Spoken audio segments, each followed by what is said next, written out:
just got to be that way. You win, baby, me and you. Anything you say, I'll do.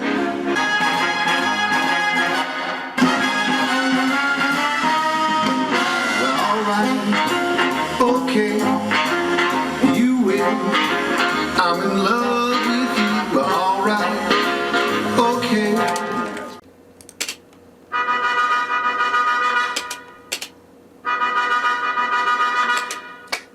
City traffic. Sounds weird. Yeah, it'll work though. The day the earth stood still. We got It's supposed to be a happy a bunch tune, of right? clamage there. In French, that's clamage. Clamage. Yeah, we built this console. So In, it's not like an aftermarket freeze? Started No, with no. raw wood. Cut down a couple of trees. right. It's an API console. The first chorus, trombones, then the saxes join with a different riff Right. with the trombones. And then the third segment, the trumpets come in with their own So riff. each time you're building a... Yeah, and all I did was, this is not written stuff. I just went in there and said, Why don't you do "Can something we like do, this?" you do this, so you guys see if you can figure out something to do next, and Right. and they did it, you know, they just, the main thing I had was the first one, bop, bop, bop, because I love that. Right. So, and then actually I think it was Marty or Scott said, well, why don't we do some figure like this? They played ba-da-boo-da-da, you know, So I back up. You're using authentic equipment from the period to record. You know, where I can, yeah, where I could. I mean, there were times when it just wasn't practical to bring in. I could have actually conceivably used 8 different sets of drums just for this album. That wasn't going to make a whole lot of sense. So for obviously for the Gene stuff, for the Goodman stuff, that was a set of Radio Kings. Radio King snare, early cymbals. The later stuff, like the bassy stuff, the Ellington stuff, that was a later set of Slingerland Sound Kings. And assorted floor toms, you know, different sizes. So, but it would have taken me half a lifetime to, you know, it would have been one studio session per drum set if I ever, you know, if I ever wanted to be really authentic, that's what it would involve. So, which... Well, but then you're recording the modern digital way. So we are, Pro yeah. Tools and I confess, because I have done it many different ways in all of the records that I've produced since '84. And okay, there is the purism, which I don't necessarily disagree with, that this music should be recorded in situ, as Mr. McColba used to say, in situ. Everybody plays, you go 1, 2, 3, go, everybody does what they do. Well, yeah, that's cool. If you're not worried about a clam here and there, if that's not a big deal, fine. I've done it that way. You get clams. You get, you know, nobody's perfect. I prefer to have the option to do it either way. So we record here because Bob, this studio are the absolute best anywhere as far as doing big band stuff. Bob has ears, just huge ears, wonderful taste, etc. I wanted to have the option to hone things, to refine them, to basically overdub. Everything's pretty much real, but sure, there are places where we'll rob Peter to pay Paul as far as the quality of the cut being as excellent as it can be. You know, it's not as though the guys didn't play, but when you're dealing with 17 human beings and a 4-minute tune, you know, no man is a machine. I mean, people, they forget, they drop the whatever. So, you know, you have a couple of different options. You work with that. I much prefer to have that for something like this.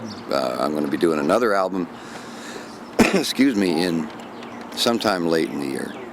And my hope is that much of that will actually be recorded, everybody in the same room at the same time. But that's also going to be no bigger than a 7-piece band. So makes a difference, you know, when you've got all of this going on. Well, the other thing, you've been, you've been playing the big band stuff for a long time, but this is the first time you've actually recorded a Indeed, big band. yeah. I think the biggest we ever did was a 13-piece thing, and that was one cut. Yeah. Yeah. What took you so long to get Money, mostly. Well, Money, okay. not and lack of desire, and also the fact that my book was not really that.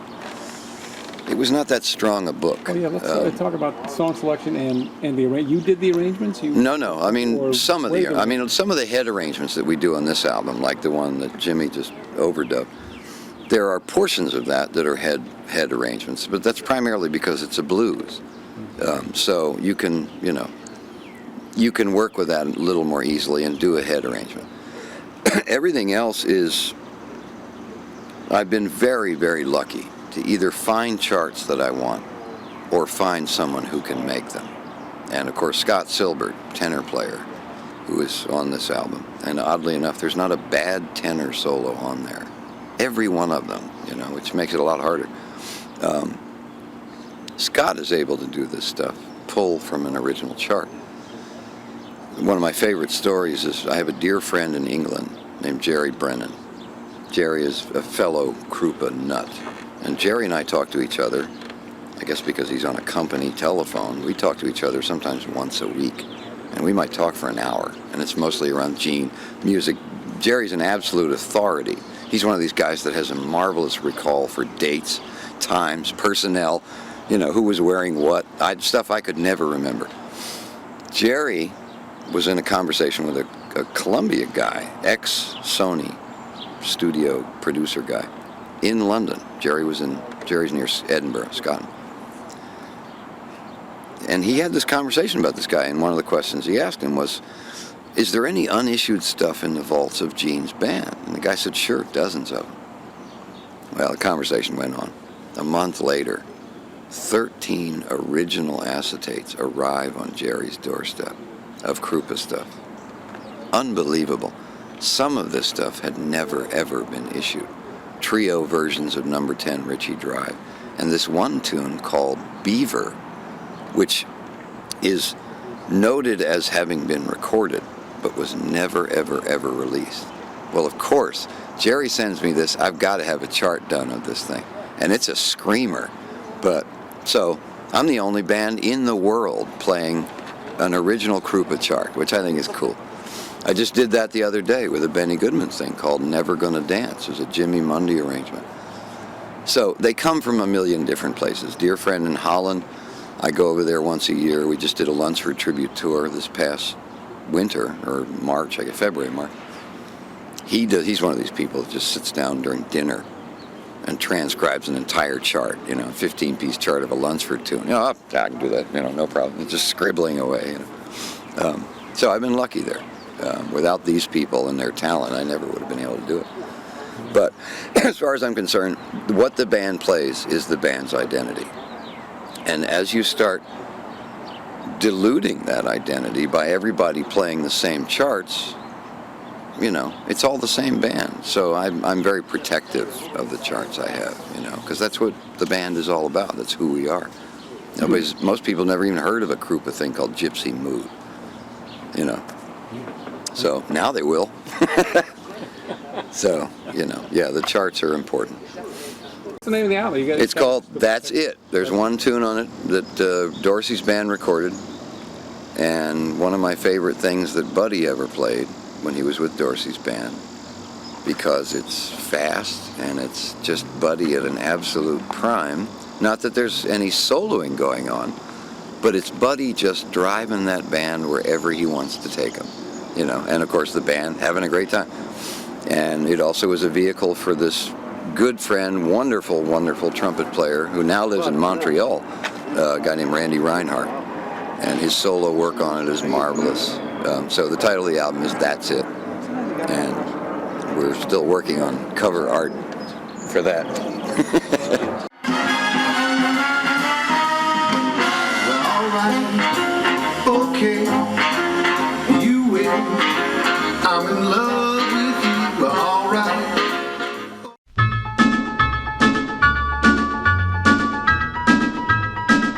And happiness.